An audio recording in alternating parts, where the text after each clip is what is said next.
and I'm thinking about what you're saying, like the story they're going to come home with on that first day.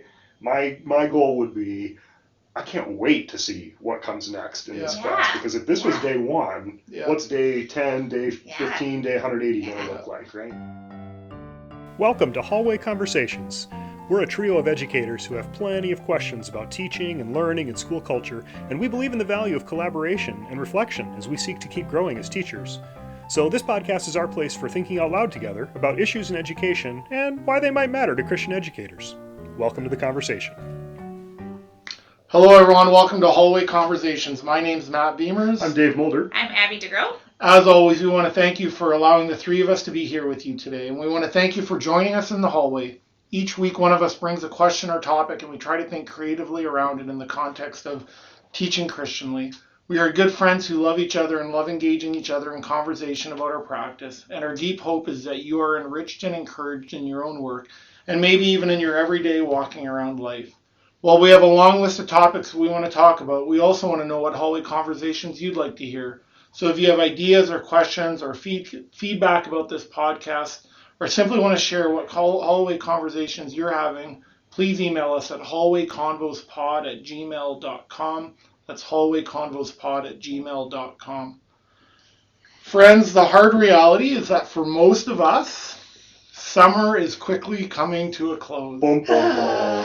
We didn't want to say it, but this reality needs to be named, so I am naming it. Thanks, Matt. Sorry. Sorry to be the bearer of that news, as if none of our listeners were aware of that. Right. Yeah. I'm sure there's all kinds of emotions. For the three of us, I know there is, and for our listeners, from excited to anxious to nervous to wondering what the year will hold as we enter our third year that's going to be impacted in some way by COVID. Yeah. So whatever you're feeling, we want to acknowledge that and know that those feelings are real, and also know that you are in our prayers this week. So the question this morning, Abby and Dave, is maybe as much for me or for us, but me going into my second year of higher ed. So maybe the question is as much for me as it is for our listeners. But what does it look like, or how do we go about establishing good rhythms, protocols on the first day of school? We're all thinking about it, our listeners, us. It's like we're counting down. We've been looking at the calendar probably since it flipped over to August. And I'm just wondering, as we get closer, I can feel my own anxiety. Like, what does it look like to have a good start, and what does it look like to establish good rhythms?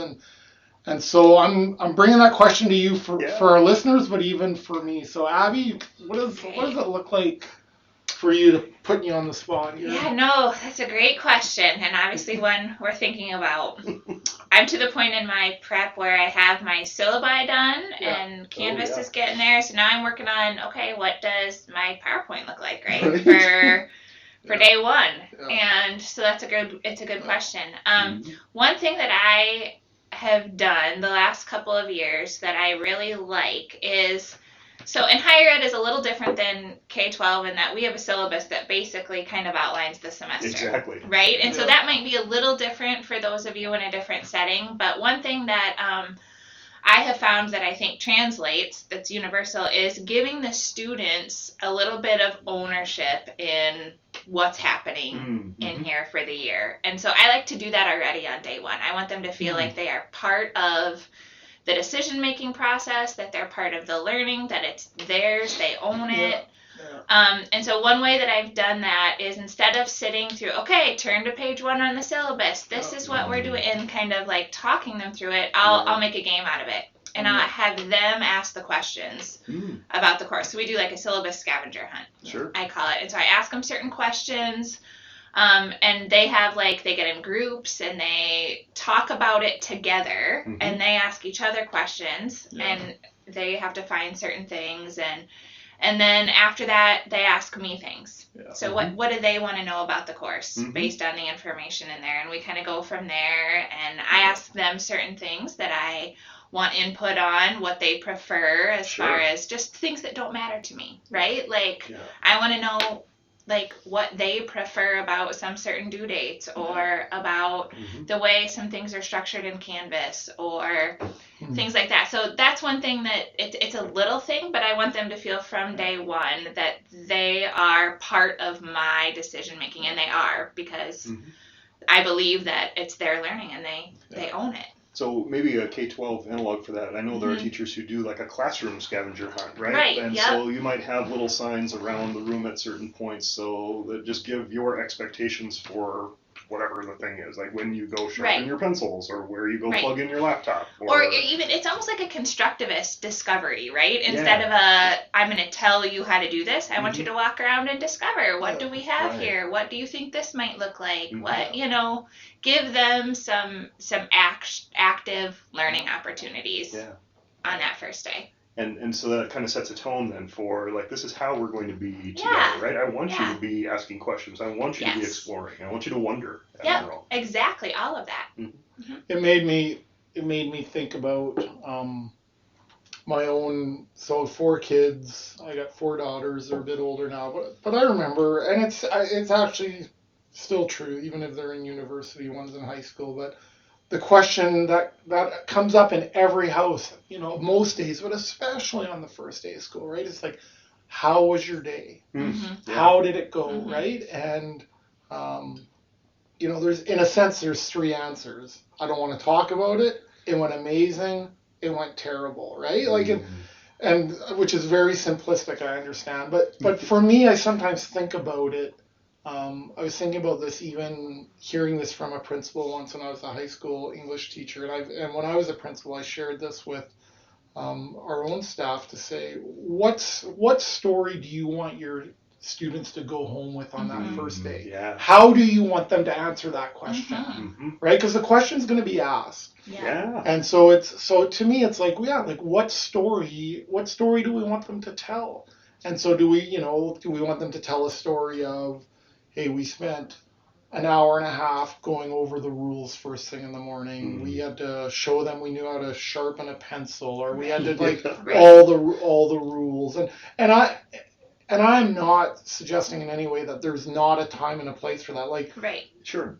But I just sometimes think about is what story do we want to give them when they go home? I love the idea, like, no matter whether kindergarten to university, of how do we invite students into the protocols and procedures of the classroom. Like, I really appreciated watching as a principal, thinking of one teacher, Marcus, and a number of other teachers who did this, but Marcus did this really well in terms of, like, hey, we're going to talk about what norms, what are the norms that we want in this classroom, and not coming and saying this is what it's going to be, or these are, but to say, what do we want to agree upon as a group of 12 and 13-year-olds? What do we want to agree upon? And then giving students voice to that. And I've even seen them, at times point to that and say, hey, like, we agreed upon those norms. Sure. We've agreed upon those. So I do think there's a place for that on the first day, but I think it is, what's the larger story. Kids. And always laughter. Yeah. Right? Yeah. Like, I always try to put some joke or some, something, right? Because that sets a tone too. Like, I think about what you're saying with the story. Yeah. And the story you're taking home, right? We want them to be smiling. Well, think about that as a parent, right? Yes, of course. Like, you hope for that. Yeah. And there will be good and hard stories throughout the year, but yeah, you literally pray for a good story, a good start, and it's also a reminder for me, even as we're talking, right? Is to also be sensitive that for some students, there's a freedom in coming to school. It is the safest place for them. This is their safe place, actually. And for others, there's a grieving, right? Summer was a special time for all kinds of reasons, of maybe spending time with family or grandparents that they usually don't get to, and that all those emotions are walking through our door. And to try to find in an authentic way, how can you check, like a check-in question, or how do you kind of gauge how students are doing it? And I think for principals who are listening too, is to try to do that with your staff too, right? That there's, for all kinds of different reasons, for different experiences. Even if you think about the last couple of years, how they've been impacted by COVID. all the emotions that are walking through in these first few days and weeks in the unknown. So, I think it's important, that idea of checking in and a good story. Dave, how about for you? You spent a lot of time teaching middle school. Like, are there some things that are coming to your mind that you did, or? So piggybacking maybe on what you were talking about, Matt, I think teaching a real lesson, like a real lesson on day one, and I'm thinking especially for the secondary ed folk, right, middle school and high school teachers, it really does matter. Because if students go through that first day of school, especially when you think about, the middle school and high school crowd, if all they're doing, they go through their 6, 7, 8 period day, and they're hearing the rules for this class, and the rules for this class, and the rules for this class. I wonder if there's implicit ways that you can show rather than tell. Like, this is what this class is going to be like. I'm going to teach you a real lesson today, and whatever that looks like. So I was a science teacher, right? So can I start them building a rocket on the first day of school? We're going to go out by the end of the week and launch our water bottle rockets out on the soccer field. That is a whole different mindset for them getting invested in, and I'm thinking about what you're saying, like the story they're going to come home with on that first day. My goal would be, I can't wait to see what comes next in this class, because if this was day one, what's day 10, day 15, day 180 going to look like, right? And I think we have an opportunity to invite students into their own story. Like, I love that. Like, ask a really good question that gets them interested in the subject matter, right? Or like a really cool rocket project. Right. Some kind of an activity, some kind of a key question that we're going to keep coming back around for the whole semester, right? And I try to do some of those things even at the college level, right? So I teach this geography course, and one of the first activities I have them do is this silly online map quiz, right? And it's like, name all the countries of the world. Go. And okay, so this map quiz, I've done it enough. I can name them all, right? I'm the instructor. I should know them all. And wait. You can name all the countries in the world? Well, sure. Yeah. Like every single one. Every single one? The quiz site that I use, there's 196, so I can do 1196 countries in 10 minutes. I have more questions than answers right now, but that's another podcast. I'm very impressed. I'm very impressed. I'm proud. Wow. Anyway, but it's amazing to me because students expect that that's what a geography class is. You got to know all the countries on the map. And I do want to take a baseline, right? You do need to know where places are on the map. Of course you do. But students are often kind of ashamed. It's like, well, I only knew 35 of them. And I'm like, well, okay, that's the baseline. Don't be ashamed. That's where you're starting from. By the end of the semester, what if you knew 100 of them off the top of your head? And that's a mind shift for some students right there. And as long as you know Canada, you're in good shape. Hey, right? Right? Like, that's really... I bet that's the one that they get. Hopefully. There's no guarantee. But that's funny, because I start with an activity like that, and it sets expectations. But then the very next thing I tend to do with them is to kind of upset their expectations and say, but that's not really what this course is about. I mean, it is. It's a geography class, so it is. The real question for that class is, who is my neighbor, and what does it mean to love my neighbor as I love myself? Well, and everything we do in the course is oriented towards that as the essential question. And so, to know who your neighbor is, you should be able to describe where they're at in the world. And so you should know some things, right? But and so even something like that, to start with an activity and then kind of shift their expectations, grab their head and turn it 90 degrees, and they're going to see things just a little bit different. I love that, like, disequilibrium, right? Just, like, knock them off a little bit to get them thinking, and that's what our brains respond to. Right. Yeah. It also... Thinking last week on Twitter, Tyler, our friend from Denver Christian School, is a middle school principal, just very student-centered and inspiring in his leadership. But he asked a question on Twitter about, like, hey, what are kind of like some has-to-gotta-be's, like, on the first day of school? And our friend Brian from down at Western Christian down the road here kind of made a suggestion about having a photo booth and getting, pictures of kids with their names and knowing their names. And maybe that's not possible for everyone, but the power of knowing kids' names is so important. It matters. It matters more than I sometimes think we even realize. And partly because I know what it's like to not know a name, or when you know someone doesn't know your name, or how good it feels when they do know your name, like to be known.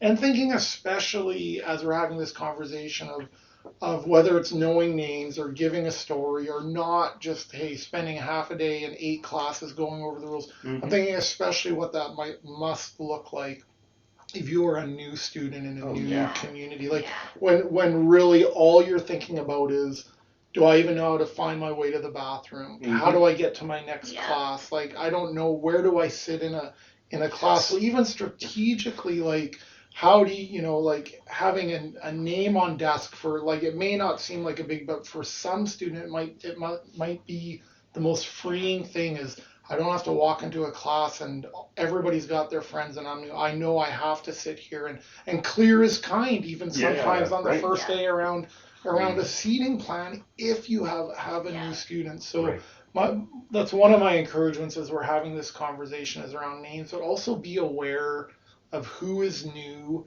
and what might be really important for that student. Well, and it gives that sense of, I'm glad you're here, right? Like if we're serious about trying to welcome our students in, because I think that's the opportunity we have at the beginning of the year, right? Like, yes, I'm welcoming you in to make it our place. Then it's not just you're here. Yeah. So I'm going to brag on Brian a minute because they do this really well. Brian, our friend down high school. He's just for our listeners. He's a high school principal about 10 miles down the road from where and I used to work with Brandon. I know that high school very well. And one thing they've implemented that I think is just genius in the last 3 years, is he and another friend of mine, Karen, will go to the house of every single incoming freshman in the summer and with pom-poms and take a picture and welcome them into the Western Christian family. And every picture is on Facebook. So I've seen them the last 3 days. So every single new incoming student gets a personal welcome from their principal and from their spiritual life director. Wow. And before school starts. Celebration, cheering them on. Oh, and sometimes it's with their dogs or at their jobs or with their siblings or on their farms or it's just the coolest thing. So I just got to put a shout out there to them. I think they do a wonderful job of that. Yeah, I think just in all of it, and whether it's taking pictures, whether it's visiting at home, whether it's standing at the door on the first day, whether it's being in the parking lot, cheering them as they're walking into like, what is this idea of, like, you are valued, you are known, we are so glad you're here with us, like, we want to partner with you, we celebrate you, just this idea of, like, how do we take a posture of hospitality and welcome, and to understand, like, we teach who we are. So even on the first day, you have to do what works for you. Totally. But just to think about, like, what would we need on the first day as a 6-year-old or a 12-year-old, or what's our deep hope for our own kids on that first day. So, friends, we know that your time is valuable, and we want to thank you for joining us today for another hallway conversation. So whether it's this day, this week, this month, or this school year, we do hope the Lord gives you what you stand in need of as you begin your school year. We want to thank you for the good, God-delighting work you're doing and you're going to do as the school year begins. And as you go into this week, may the Lord bless you and keep you. May the Lord make his face shine upon you and be gracious to you. May the Lord turn his face towards you and give you peace, and give you peace, and give you peace. Amen. Thanks for joining us, everyone. Have a good week. This podcast was quite literally dreamed up during one of our actual hallway conversations. Our music is by Ethan Mulder. Hallway Conversations is an independent podcast created and produced by Matt Beamers, Abby DeGroat, and Dave Mulder. Thanks for listening.